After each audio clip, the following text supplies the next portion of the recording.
जो जो मुझसे मेरी आवाज़ से और मेरी कहानी से प्यार करता है वो इस चैनल को लाजमी सब्सक्राइब करें और कमरे में आने के बाद हम गेम खेलने लगे।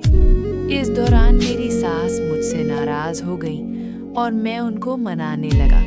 कुछ ही देर में मैं उनकी धज्जियां उड़ा रहा था और वो भी मेरी बातों का भरपूर जवाब दे रही थी और अंग्रेज़ी में पता नहीं मुझे क्या क्या कह रही थी, लेकिन जो भी कह रही थी मुझे सुनकर बहुत अच्छा लग रहा था।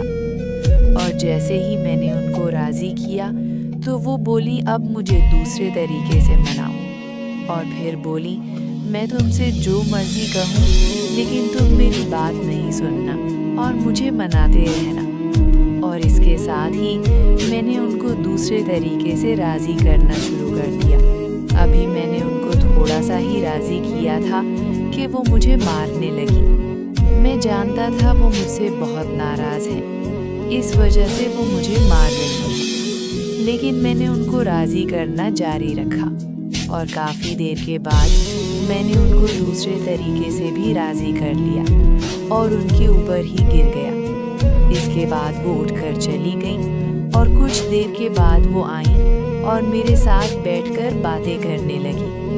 वो बोली शादी से पहले तुमने किसी से मुलाकात की है? मैंने कहा नहीं। वो बोली ऐसा कैसे हो सकता है, तुम जैसा मर्द हो और किसी से मुलाकात न की हो? मैंने कहा मैं सच कह रहा हूँ। वो बोली वैसे जब मैंने तुमको फर्स्ट टाइम देखा था तभी मुझे शरीफ लगे थे। मैंने कहा आपने मेरे और अपने शौहर के अलावा किसी के साथ मुलाकात की है? वो बोली सच बताऊं या झूठ?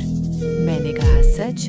वो बोली मुलाकात की थी काफी अरसा पहले सहेली के शौहर के साथ। मैंने कहा कब और कहाँ?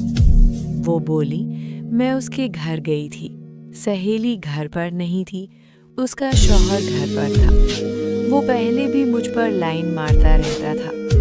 वो दिन भी ऐसे थे जब तुम्हारे ससुर बिल्कुल नाकारा हो चुके थे, मेरे अंदर भी आग लगी हुई थी। जब वो मेरे पास आया और मुझे पकड़ लिया और फिर मैं भी उसकी हर बात मानती गई, लेकिन वो बहुत जल्दी ही मुझे राज़ी कर लेता था। मैंने कहा फिर? वो बोली मैंने गुस्से में उसे बहुत बातें सुनाई, जब हिम्मत नहीं थी तो मुझे पटाया क्यों? लेकिन वो कुछ ना बोला और मैं वापस आ गई। मैंने कहा इसके बाद कभी किसी से मुलाकात की? वो बोली नहीं, इसके बाद सिर्फ तुम्हारे साथ ही मुलाकात की है। इसके बाद मैंने उन्हें 2-3 दफ़ा और राज़ी किया और हम सो गए। सुबह 8 बजे बेल बजी तो हमारी आंख खुली। सास बोली तुम लेटे रहो मैं देखती हूँ। सास तैयार होकर बाहर चली गई और मुझे किसी औरत की आवाज़ आई और चलने की आवाज़ करीब आती गई। सास की आवाज़ें शहनाज इधर आओ ना बैठते हैं। शहनाज क्यों इधर क्या है, बेड पर मज़ा आता है बैठने का। मेरी सास रोकती रही लेकिन वो अंदर आ गई। सामने सोफे पर सास के कपड़े पड़े थे। दरवाजे के बाहर से ही शहनाज बोली शाजिया कपड़े कैसे रखती हो? जैसे वो अंदर आई बेड पर कंबल में मुझे देखा तो हैरान हो गई। मैं बिल्कुल बेपर्दा था लेकिन कंबल लिया हुआ था। शहनाज ने फिर रूम में नज़र घुमाई और मेरे कपड़े देखे और बोली शाजिया ये तुम्हारा दामाद है ना, और ये सब क्या है? मेरी सास बोली शहनाज तुम मेरे साथ आओ मैं तुम्हें बताती हूँ। शहनाज मेरी सास के साथ चली गई साथ वाले रूम में और लॉक कर दिया और सारी बात बताई। मैं आवाज़ सुनता रहा। मेरी सास ने कहा शहनाज किसी को बताना नहीं प्लीज़। शहनाज लेकिन तुम ये कैसे कर सकती हो? मेरी सास बोली बस हो गया शहनाज। कैसे? सास तुमको मेरे शौहर का पता है ना, शुगर ने उनको बेकार कर दिया है। शहनाज तो तुम अपनी बीवी के शौहर के साथ ही? सास और क्या करती? शहनाज कब से मिल रही हो? मेरी सास बोली साल हो गया शहनाज। ओह ये बात किसी को बताना नहीं। शहनाज, मुझे क्या मिलेगा ना बताकर? मैं बेवा औरत हूँ। सास, क्या होगी? पैसे चाहिए? बोलो। शहनाज, पैसे नहीं चाहिए। मेरी सास बोली, फिर क्या चाहिए? शहनाज, जो तुम कर रही हो उसके साथ ही। मेरी सास बोली, ये क्या बदतमीजी है? शहनाज, बदतमीजी नहीं, मुझे चाहिए तो यही बस, वरना बता दूंगी तुम्हारी बेटी को। मेरी सास बोली, कब? शहनाज, मौका भी है, टाइम भी है, तो क्यों ना अभी हो जाए यहीं। मेरी सास बोली, मैं अरहम से पूछ लूं। शहनाज, मेरे सामने बात करो। मेरी सास बोली, ठीक है। फिर वो मेरे कमरे में आने लगी तो मैं लेट गया। मेरी सास आई और बोली, अरहम, तुमसे ज़रूरी बात करनी है। मैंने कहा, जी बोले। वो बोली, शहनाज भी मेरी तरह बहुत उदास है। ये बेवा है, चुप रहने के लिए कह रही है कि इसको अभी तुमसे मिलना है। मैं दिल ही दिल में बहुत खुश हो रहा था, मगर हैरानी से बोला, लेकिन मैं उनसे कैसे मिल सकता हूँ? शहनाज बोली, जैसे अपनी सास को सुख दे रहे हो वैसे मुझे भी दे दो, तुम्हारा क्या जाएगा? मैं इतनी भी गई गुजरी नहीं हूँ। मैं कुछ ना बोला और उसकी तरफ देखने लगा। शहनाज वाकई खूबसूरत थी। मेरी सास बोली, मैं बाहर हूँ, तुम बातें कर लो, और अगर कुछ और भी करना हुआ तो कर लेना। वो मुस्कुराते हुए चली गई। शहनाज ने दरवाज़ा बंद किया और मेरे पास आई। शहनाज, तुम घबराओ नहीं, मैं तुम्हें तुम्हारी सास से भी ज़्यादा खुश रखूंगी। मैंने कहा, वो कैसे? वो मेरे करीब आई और मुस्कुराती हुई मेरे साथ लग गई और मुझसे बातें करने लगी। उससे आने वाली खुशबू मुझे पागल करने लगी। मैंने कहा, आपकी कितनी उम्र है? शहनाज बोली, 38 साल की हूँ और तुम्हारे लिए गुड न्यूज़ है। मैंने कहा, वो क्या? शहनाज, पिछले 4 साल से मैंने मुलाकात नहीं की। मैंने कहा, अच्छा किया। बेवा होने के बाद किसी से?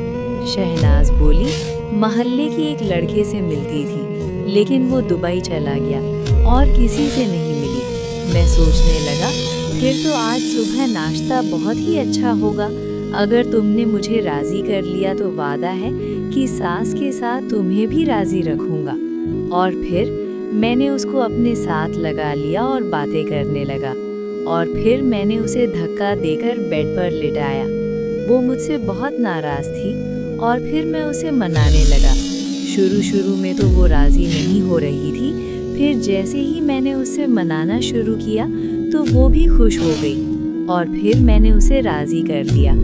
उसके बाद वो उठकर चली गई। कुछ देर बाद वापस आई, बेड पर मेरे पास बैठी और बोली, अब जब आओ तो शाजिया को कहना मुझे भी बता दिया करे। मैं मुस्कुराते हुए कहा, ठीक है। उसने दरवाज़ा खोला तो सास साथ ही खड़ी थी। शहनाज, तुम्हारा दामाद बहुत कमाल का है। मेरी सास बोली, अब अपना मुंह भी बंद रखना शहनाज, घबराओ नहीं, अब तो तुम्हारे दामाद के साथ काम चलता रहेगा। फिर सास उसे छोड़कर आई और वापस आई तो सास परेशान थी। मैंने कहा, फिक्र ना करो, अब नहीं बताती। सास, वो तो पता है, लेकिन तुम किस किस से मुलाकात करोगे, ये तो जान नहीं छोड़ेगी। मैंने कहा, फिक्र ना करो। सास बोली, तुम कहीं मुझे छोड़कर उसके पीछे तो नहीं लग जाओगे? मैंने कहा, अरे नहीं, ऐसा कैसे हो सकता है। वो बोली, अरहम, मुझे कभी नहीं छोड़ना, मुझे तुम्हारी बहुत ज़रूरत है। मैंने कहा, आप फिक्र क्यों करती हैं, मैं हूँ ना। उसके बाद मैं घर आ गया तो नीलम ने पूछा, अम्मी की तबीयत कैसी है अब? मैंने कहा, ठीक है। तो नीलम ने मुझे कॉलर से पकड़ा और मुझे कमरे में ले गई और बोली, पता है मैं रात कितनी उदास रही हूँ। और फिर मैंने नीलम को भी राज़ी किया। फिर रूटीन ऐसे ही चलती रही, लेकिन ज़िंदगी ने कुछ अजीब मोड़ ले लिया था। वो ये हुआ कि हम घर बैठे थे तो अचानक कॉल आई कि ससुर की डेथ हो गई है, हार्ट अटैक हुआ उन्हें। ये हम सब के लिए बड़ा सदमा था। बस फिर हमारे वो दिन बहुत परेशानी में गुजरे और सभी ने रो रो कर बुरी हालत बनाई हुई थी। खैर 3 माह बाद कुछ नॉर्मल होना शुरू हुआ। बीवी को घर ले आया, लेकिन बीवी ने कहा अम्मी अकेली हैं। मैंने कहा मैं बात करता हूँ, उन्हें यहाँ ले आता हूँ। बीवी ओके, बात करें। मैं उस दिन अपने ससुराल वापस आ गया तो सास ने मुझे देखा तो मेरे गले लगकर फिर से रोना शुरू हो गई। मैंने दरवाज़ा बंद किया और दिलासा देते हुए उन्हें कमरे में ले गया और समझाने लगा, लेकिन वो बहुत टेंशन में थी। मैं उन्हें काफ़ी देर तक समझाता रहा, लेकिन वो समझ नहीं रही थी। फिर मुझे एक तरकीब सूझी, मैं उनको मनाने लगा। वो बोली, नहीं अरहम, अब मेरी सब ख्वाहिश मर गई है। मैं बोला, कैसी बातें कर रही हैं? मरने वाले के साथ मरा नहीं जाता। आप अभी भी जवान हैं, जिंदगी भर इस गम के साथ तो नहीं जी सकती। वो उठकर जाने लगी। मैंने उन्हें पकड़कर खींच लिया। वो एक स्टैचू की तरह लेट गईं और मैं उनको मनाने लगा, लेकिन वो एक जिंदा लाश थी। लेकिन अभी 5 मिनट ही गुजरे थे कि उन्होंने मुझे अपने साथ लगा लिया और जब मैंने उन्हें राज़ी कर लिया तो बोली, क्यों मुझे वापस ला रहे हो? मैं अब ये सब भूलना चाहती हूँ। मैंने उसको मुस्कुराकर कहा, अब मुझे अपनी आदत डालकर खुद ये सब भूलना चाहती हो? वो बोली, तुम्हारे ऊपर हक मेरी बेटी का है, मेरा नहीं। मुझे गलत लगता है कि मैं अपनी बेटी का हक मार रही हूँ। मैंने कहा, उसे हक मिल रहा है। आप इस तरह की बातें न सोचा करें। मैंने आपसे वादा किया था कि मैं आपका हमेशा ख्याल रखूँगा। अब तो मेरी जिम्मेदारी और बढ़ गई है। मेरी सास बोली, शुक्रिया अरहम, और उन्होंने मुझे साथ लगा लिया। मैंने शुक्र किया, उनका मूड ठीक हो गया था। और फिर मुलाकात चीज़ ही ऐसी है कि उससे ज़्यादा देर दूर रहा नहीं जा सकता। सास बोली, उठो, वॉशरूम जाना है। मैंने कहा ओके। मैं साइड पर लेटा तो सास उठी और अलमारी से कुछ निकाला। मैंने गौर न किया और वो चली गई। काफ़ी देर बाद वापस आई और बोली, कुछ खाओगे? मैंने कहा, अभी तो मूड यही है कि तुम मेरे पास आओ। सास बोली, पूरी रात है, और मुस्कुराती हुई बाहर चली गई। शाम का टाइम था तो कुछ देर बाद सास वापस आई और बोली, अरहम, छोटी बेटी आ रही है। मैंने कहा तो वो बोली, रात मुश्किल है। मैंने कहा, देख लेंगे। वो बोली, ठीक है। मैं भी उठकर तैयार हुआ और कमरे की हालत ठीक कर दी। वो खाना बनाने लग गई। तकरीबन 2 घंटे बाद वो भी आ गई। साथ उसका शौहर भी था। उसके शौहर से गले मिले और हमने खाना इकट्ठे खाया। तो रात काफ़ी देर बातें करते रहे। फिर रात सोते वक्त हम दोनों मर्द अलग सो गए और वो दोनों अलग रूम में थे। मैंने अपनी सास को कहा कि रात को आऊँगा, वो राइट साइड पर ही सोए। सास ने कहा, देख लेना, अगर वो जाग गई तो मसला बन जाएगा। मैंने कहा, कुछ नहीं होता। मेरी सास बोली, ठीक है, मगर प्लीज़ एहतियात से। मैंने कहा, आप फिक्र ना करें। रात की 1 बजे मैं आराम से उठा तो देखा साली का शौहर सोया हुआ था। तो मैं आराम से कदम उठाता हुआ उसके कमरे में चला गया और कंबल साइड पर करके लेट गया।